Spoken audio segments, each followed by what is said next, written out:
Så kigger vi ind i Uldumhallen. Der er 3 kvarter til bankospillet går alvor går løs. Men der er allerede næsten... Nej, der er ikke næsten fyldt op.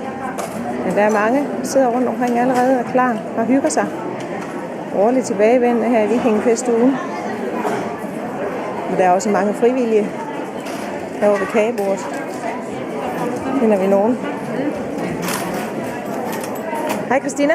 Hej. Er du en af de frivillige her, der står og udleverer kaffe og kage? Hvad så? Hvordan kan det være, at du gør det? Jamen det er jo for at støtte op om Uldum by, Ja. så vi kan holde den her byfest.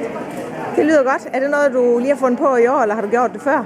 Jamen jeg tror, jeg har hjulpet i 15 år. 15 år? Ja. Det lyder vel nok dejligt. Jamen, jeg tror også, vi to har stået i barn sammen på et tidspunkt. det er også nok, jeg kan huske, ja. Ja, men der er flere rundt. Tak skal du have, Christina. Det var så let. Der bliver også solgt bankoplader og indgangstegn og så videre.